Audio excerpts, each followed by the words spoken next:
بسم اللہ الرحمن الرحیم۔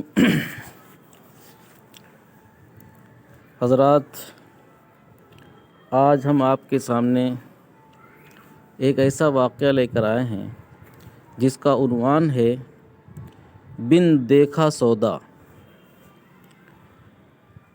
ایک مرتبہ کا واقعہ ہے کہ ہارون رشید اپنی اہلیہ زبیدہ خاتون کے ساتھ شام کے وقت سیر کرنے کے لیے نکلے۔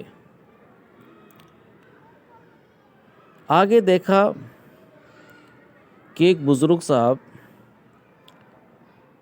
ندی کے کنارے مٹی سے چھوٹے چھوٹے گھر بنا رہے ہیں۔ ہارون رشید نے بزرگ صاحب سے پوچھا کہ اس کو کیا کرو گے؟ انہوں نے کہا کہ اسے میں بیچوں گا۔ ہارون رشید نے کہا کہ اس کو کون لے گا؟ بزرگ صاحب نے کہا جو بھی خریدے گا میں اس کے لیے دعا کروں گا کہ اللہ رب العزت اس کو جنت میں گھر عطا فرمائے۔ ہارون رشید نے بات سنی اور آگے چلتے بنے۔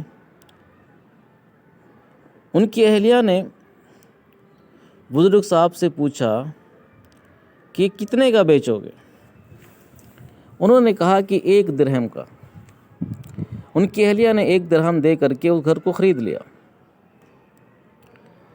دونوں لوگ سیر کرنے کے بعد جب اپنے محل میں پہنچتے ہیں اور جب وہ سو جاتے ہیں، سونے کے بعد ہارون رشید کو خواب میں ایک بہت ہی عالی شان،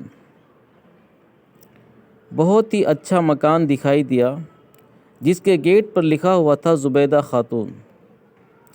ہارون رشید نے سمجھا کہ میری اہلیہ کا گھر ہے، اس میں جا کر دیکھتا ہوں۔ لیکن جب وہ گیٹ پر پہنچتے ہیں تو دربان اندر نہیں گھسنے دیتے اور یوں عرض کرتے ہیں کہ یہاں کا قانون یہ ہے کہ جس کا مکان ہے وہی اندر جا سکتا ہے۔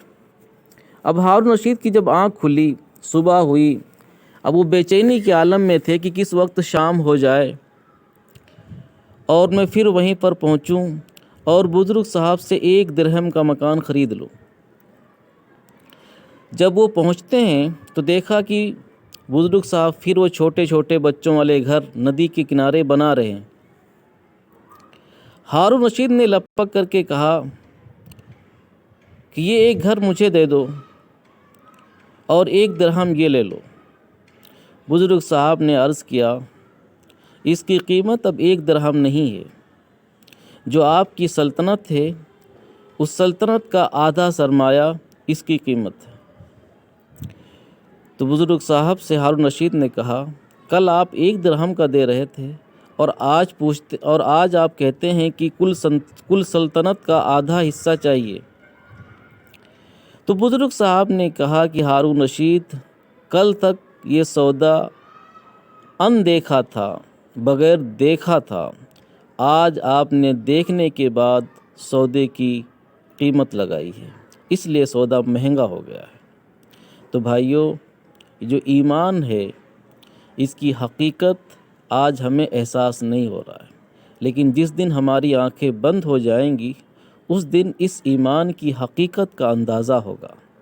آج جو ایمان کی بات کرتا ہے، ایمان پر چلنے کی کوشش کرتا ہے یا ایمان پر چلتا ہے، اس کو دنیا کے لوگ بے وقوف سمجھتے ہیں، کم عقل سمجھتے ہیں، لیکن نہیں، ابھی یہ سودا بہت سستا ہے، کل کائنات کے لیے سستا ہے، پوری انسانیت کے لیے سستا ہے۔